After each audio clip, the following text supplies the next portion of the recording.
Oh my God. Supplement 172.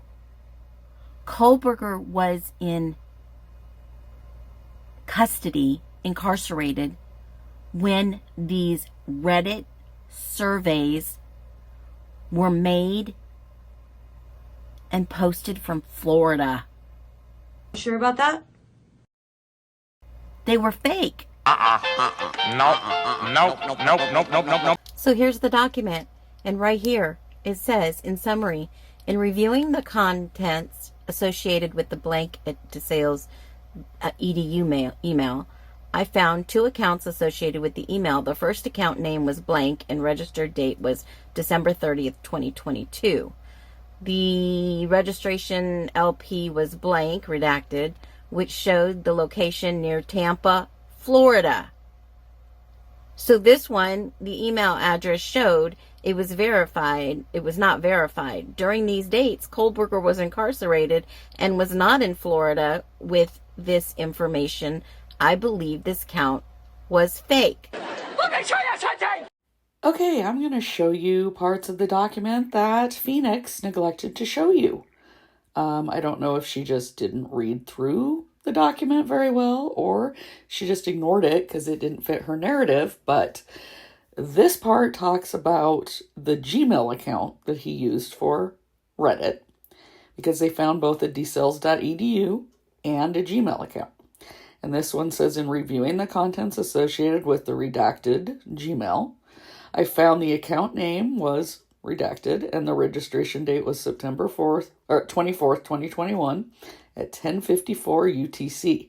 The registration IP was redacted, which showed a location near Albrightsville, Pennsylvania, with pen teledata. The email address for this account showed as verified.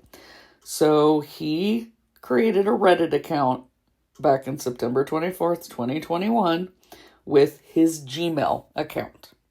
Now here is where we get to the dsales.edu email that was used for the surveys on Reddit. Now the first paragraph above the highlighted one is the one that Phoenix read you, and that is about the fake account. So somebody registered on Reddit with a dsales.edu email on December 30th, 2022. That was fake. But his real dsales account was used to register on Reddit on April 1st, 2022 at 2039 UTC. The registration IP was redacted, which shows a location near Albrightsville, Pennsylvania with pen teledata. A second login IP was registered as redacted on November 21st, 2022. So he had checked it again in November, and it showed a location near Kansas City. But this IP address also showed a high probability of being a VPN exit point. The email address showed it was verified. So that email was his real one that was used for the surveys, and it was created well before the surveys were done in June.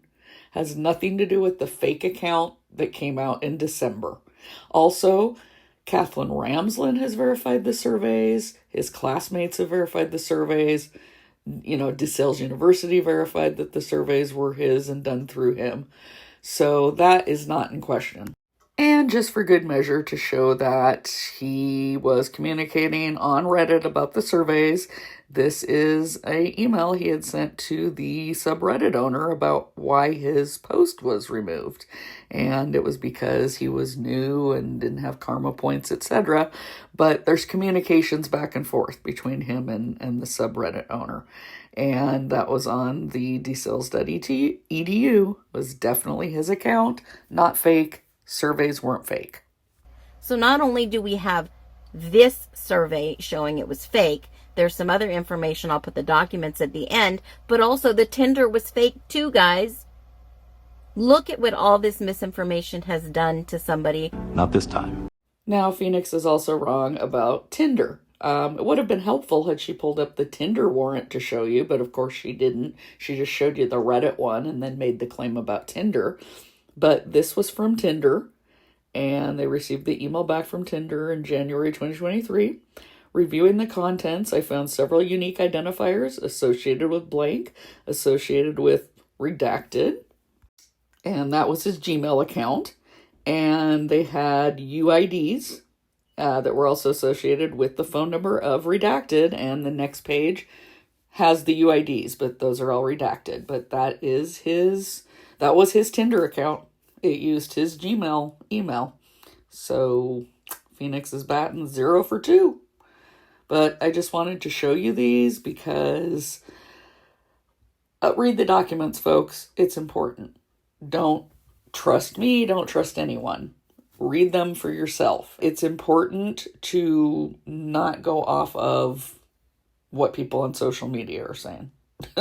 I mean, and as much as I like to pride myself as being attention to detail, sometimes I miss things as I'm reading through them too. But I get the impression with Phoenix that she's not missing things. She's just purposely not showing you things, things that don't fit the narrative.